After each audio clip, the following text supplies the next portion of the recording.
मुख्तलिफ बेंचेस में जो दोनों से शामिल कर रहे थे, एक में उनके साथ जस्टिस जहांगीरी साहब थे, जिसमें अल कादिर ट्रस्ट यूनिवर्सिटी वाला जो केस है उसमें हमने ज़मानत की दरख्वास्त दे रखी थी मोहतरम इमरान खान साहब की जानिब से, और हमारी शुमी किस्मत के आज भी उसकी सुनवाई हतमी तौर पर ना हो सकी, और आज ये तय पाया कि क्या ये ज़मानत की दरख्वास्त दी जा सकती है या इसमें आइनी दरख्वास्त के ज़रिए इसकी समाअत हो सकती है, या किसी निगरानी के तहत जो है 439 में इसको समाअत किया जा सकता है। तो जस्टिस आमिर फ़ारूक साहब और जस्टिस जहांगीरी साहब की बेंच ने इसमें ये तय कर दिया कि ये जो है दरख्वास्त ज़मानत ही की शक्ल में बराह रास्त अदालत आलिया को ये अख्तियार हासिल है, और ये किसी आइनी दरख्वास्त आर्टिकल 199 में या किसी निगरानी 439 ज़ाब्ता फ़ौजदारी के तहत इसकी ज़रूरत चंदा नहीं है, और इसलिए अब उन्होंने कहा कि इसको ज़मानत के तौर पर ही बराह रास्त हम सुनेंगे, अगरचे ये अदालत अकाउंटेबिलिटी कोर्ट ने एहतसाब अदालत ने इस दरख्वास्त को ख़ारिज किया है। और हमारी नालिश ये थी कि इसमें CFO जो अगले दिन बयान देकर गया है, उसने बड़ा वाज़े तौर पर इसको दो हिस्सों में तकसीम किया। एक वो हिस्सा था जिसमें 190 पाउंड जो है नेशनल क्राइम एजेंसी बरतानिया ने ये जो रियाज फैमिली के अकाउंट्स थे उनमें जो है उसकी तफ्तीश तस्दीक करने के बाद, जिसको वेस्टमिनिस्टर लंदन की अदालत ने उस अकाउंट को फ्रीज़ किया था। जो शुरुआत हुई थी कि हसन नवाज़ ने वन हाइड पार्क लंदन की एक प्रॉपर्टी जो है उसने बेची, और मलिक रियाज ने 50 अरब रुपए में ख़रीद की। ये अरबों खरबों में माशाअल्लाह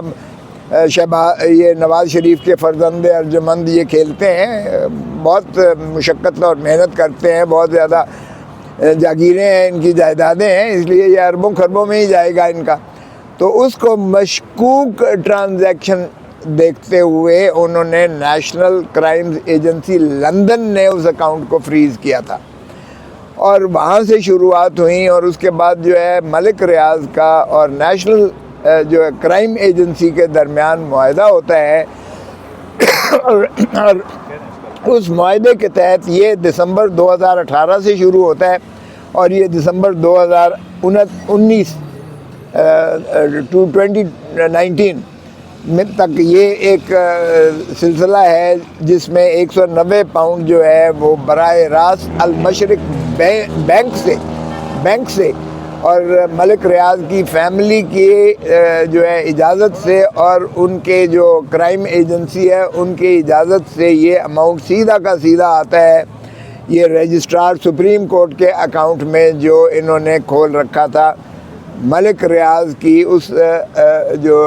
एक इनके ख़िलाफ़ जो 460 अरब रुपए का जो इनका कहा गया कि ये इन्होंने शॉर्टफॉल इन्होंने जो है सिंध हुकूमत का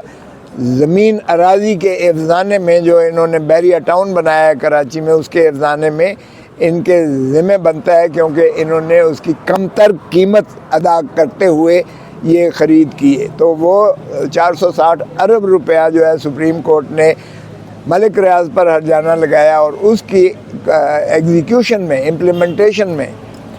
उसके लिए इन्होंने अकाउंट खोला था यहाँ सुप्रीम कोर्ट का। तो वो अमाउंट जो 190 मिलियन है वो सीधा अल मशरिक बैंक लंदन से उनकी अपनी फैमिली के तवसत से वो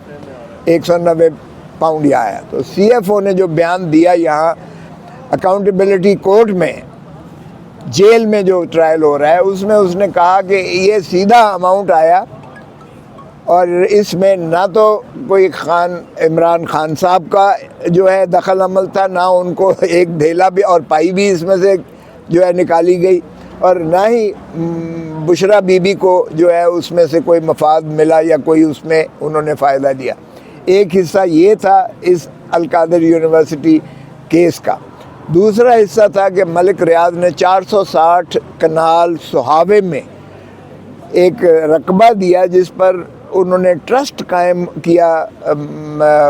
जिसमें ट्रस्ट में यूनिवर्सिटी का इनकाद होना था। वो बिल्डिंग उन्होंने बना के दी और उसमें जो है यूनिवर्सिटी आज भी वो कायम और दायम फंक्शनल है, जिसमें बच्चों को मुफ्त तालीम दी जा रही है। और वो लाहौर यूनिवर्सिटी जो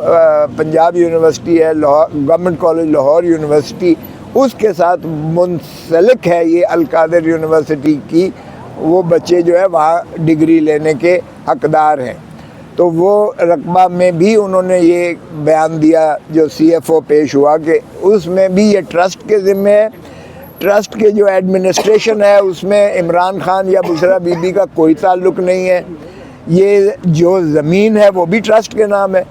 जो बिल्डिंग और इमारात हैं वो भी ट्रस्ट के नाम है, जो इसमें फ़ंड्स आए हैं, एंडाउमेंट फ़ंड आए हैं या जो भी लोगों ने इसमें डोनेशंस दिए हैं, डोनेशंस वो भी सारी ट्रस्ट के नाम है। और ट्रस्ट को एडमिनिस्ट्रेशन चलाती है जिसमें इमरान खान या बुशरा बीबी का कोई दखल अमल नहीं है और ना ही इन्होंने एक धेले का इसमें से मफाद उठाया है। तो हैरत है, हैरत ये है कि अलकादर ट्रस्ट वाले यूनिवर्सिटी के मुकदमे भी इमरान खान को भी अंदर है और बुशरा बीबी भी उसमें जो है वो ज़मानत पर हैं उसमें, और वो दूसरे केस में वो भी जेल में हैं। तो मुझे समझ नहीं आती है कि ये कैसा सरकार ने मुकदमा बनाया है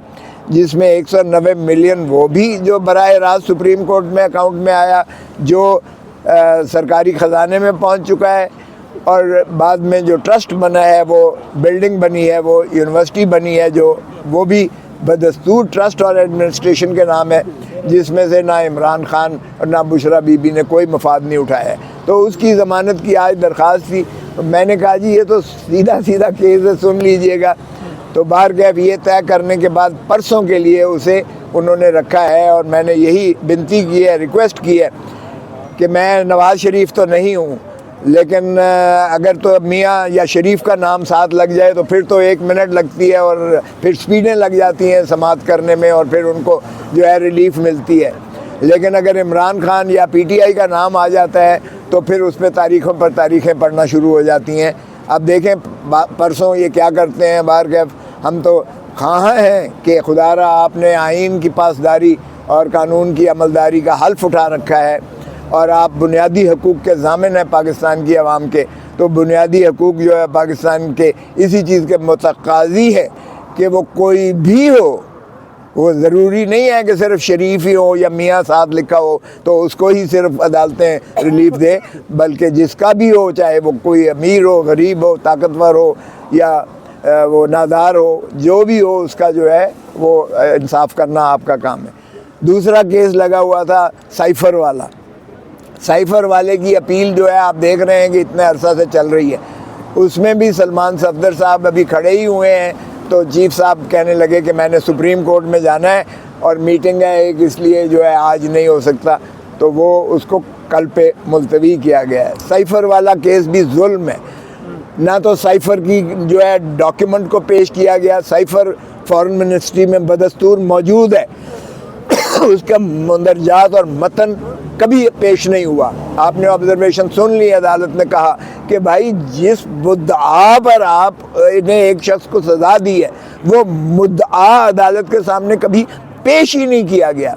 जब पेश ही नहीं किया गया तो किस तरह आप पता कर सकते हैं कि ये कोई दुश्मन को मफाद देने के लिए जो है ये साइफ़र को मुश्तहर किया गया है, जब साइफ़र आया ही नहीं है अदालत के सामने। और यही कहा गया कि ये फ़ौजदारी मुकदमा है, फ़ौजदारी मुकदमे में आपको बिला कमोकाश जो है आपको शहादतें पेश करना पड़ेंगी, और अगर आप बुनियादी डॉक्यूमेंट पेश नहीं करते हो तो आर्टिकल 129 जी है कानून शहादत, जिसमें आपके ख़िलाफ़ वो इन्फ्रेंस जाएगी और फिर वो केस तो रद्दी के टोकरी में फेंकने के लायक है। लेकिन उसमें भी मोहतरम इमरान खान साहब को सज़ा भी हुई है और शाह महमूद कुरैशी साहब को भी सज़ा हुई है और वो कल पर चला गया है। हम मुतवक्के हैं, हम मुतमन्नी हैं और मुल्तमस हैं और मुतजस्सिस हैं। खुदारा देर ना लगाइएगा, क्योंकि ये पाकिस्तान के अवाम ने 8 फरवरी को जो दो टोक फैसला दिया वो यही दिया कि इमरान खान ना बागी है, ना इमरान खान गद्दार है, ना इमरान खान चोर है, ना इमरान खान ने कोई भी उससे मुफाद उठाया है। इमरान खान ही को लोगों ने हर दिल अजीज़ होते हुए उसको मैंडेट दिया है और उसको आवाम की खिदमत करने की हक़ है, और वो आवाम ही के लिए आज जेल में वहाँ सऊबत और कर्ब में मुब्तला है। और कल सही कहा बुशरा बीबी ने कि अगर इमरान को कुछ होगा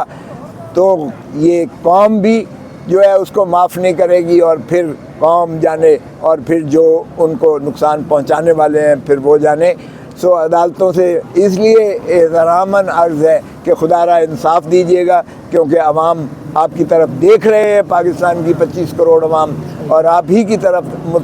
मुल्तमस भी हैं और बहुत अदब से मुस्तदी हैं कि इंसाफ करें और पाकिस्तान के जो है जमहूरियत को और पाकिस्तान के लोगों को सही हकूक़ दिलाकर और जमहूरियत का बोलबाला करें। बहुत मेहरबानी। Thank you.